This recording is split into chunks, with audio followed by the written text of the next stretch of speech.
Do you care which way it goes? I mean, probably we'd all prefer Newcastle, right? But I mean, I'd prefer to beat City. Yeah, Really? I'm with Adrian. Interesting. Yeah. Why is that? Go on. Just I don't like playing rivals? Newcastle. I don't think Newcastle is a great opponent for us. Like they've had good results against us. Very physical, aren't they? Yeah, like I don't say they've had our measure, but like we played well this season, didn't we? Up with St James, that was good. Yeah.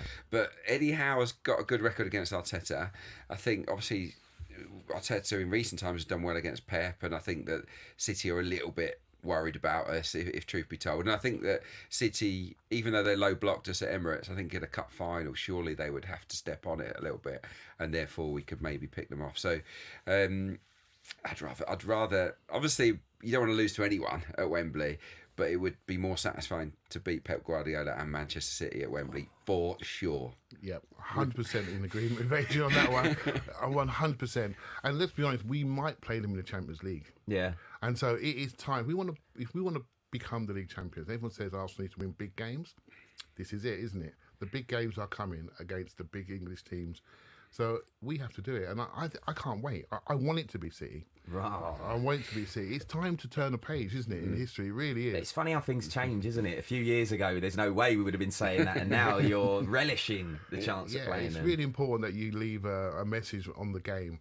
And people are not seeing Arsenal correctly. And this is something that's bothering me, Adrian. Okay. It's bothering me. Here comes a rant. Well, football is made of many, many games within a game. One of the Adrian does analysis on football, so he knows how the game changes, formation changes, system changes. And you have to be really quick to manage the adaptations in the game. And what we're really good at is whatever game you play against us, we can play it.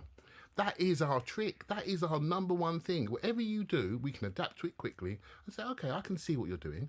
And then we play accordingly.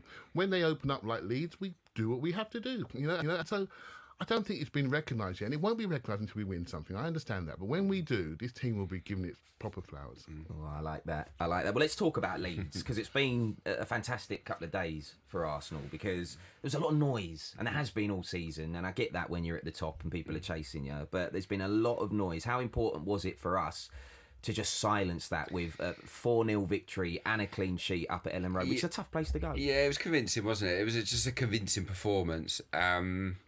Yeah, I liked a lot of what I saw, because we fought fire with fire. Like, it's a battle, isn't it? Ellen Road is going to be a scrap.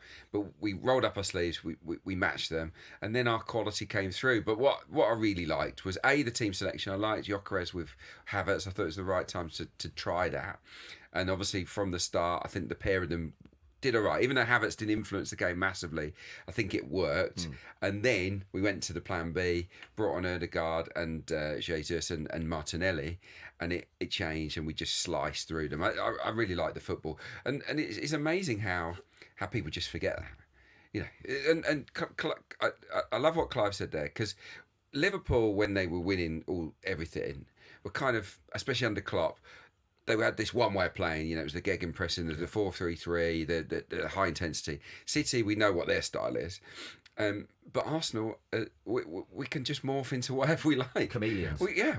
Yeah, that's the word. We are tactical chameleons, and non-Arsenal fans don't know it because they don't watch us week in, week out. They're just looking at the results. Yeah, right? exactly, and they're looking at some of the performances in the big games, because they probably only watch the big games, and in the big games, we have been tight. You know, they've been tight games. We haven't blown the big teams away, with the exception of Aston Villa.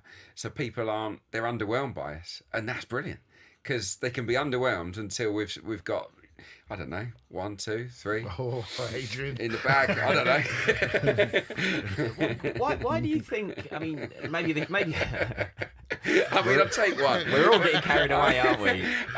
But it's easy to get carried away, because, you know, we watch this team week in, week out. We know how good they are, especially up against, you know, I don't know about you two, but I'm using kind of as a measuring stick how we used to perform against teams like Liverpool, against teams like Manchester City, versus how we perform against them now. And it's like the control that we have now, the way that we dictate the game, even without the ball, the way that we dictate the game, it's completely changed versus a couple of years ago.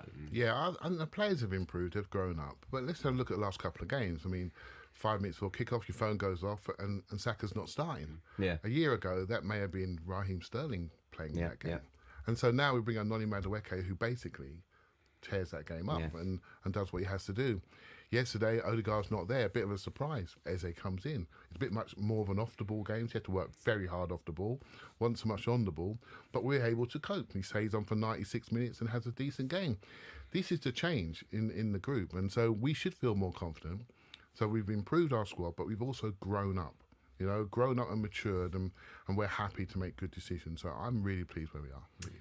Just going back on something you said a little bit earlier, Clive, about us being, well, Clarke coined the phrase, but tactical chameleons.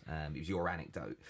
Do you think Mikel Arteta gets the plaudits that he deserves for this? Because last night there's a lot of talk online today about the commentary, for the TV commentary last night, and how essentially Liam Rossini was praised for what he did in the first 60 minutes of the game, when they were actually chasing the game and weren't trying to score, it seemed.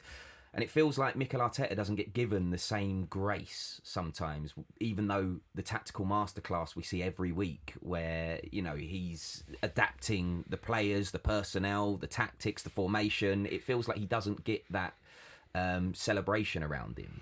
Yeah, in the end, you have to win.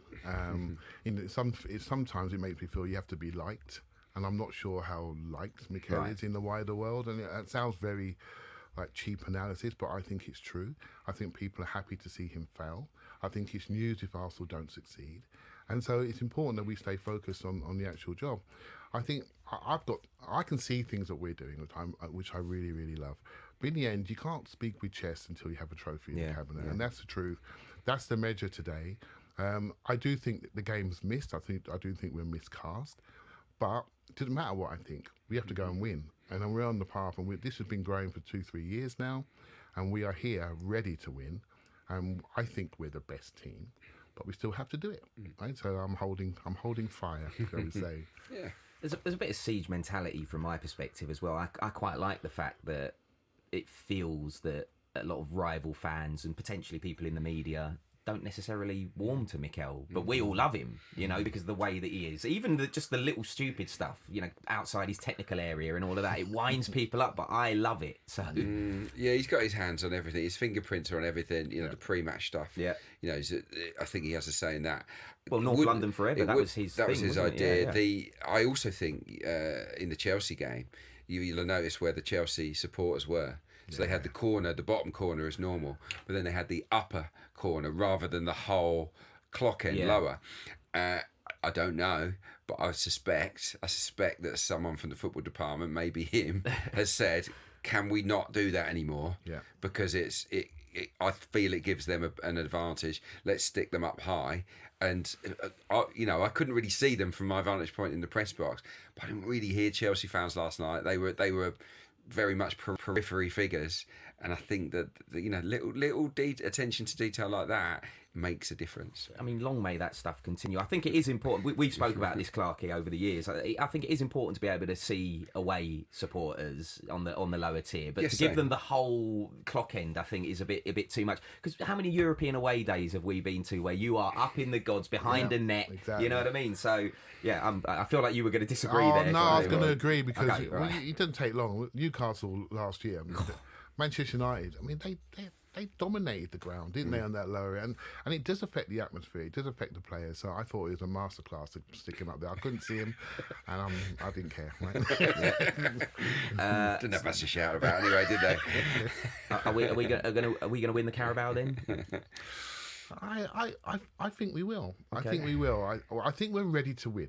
Manchester City are half decent. They can play football, and they've won a few trophies. But we've got a good record at Wembley, as Adrian said earlier. I think I really do fancy us, but it's a long way away, and let's see what sort of health we're in. Fitness-wise, you never can tell.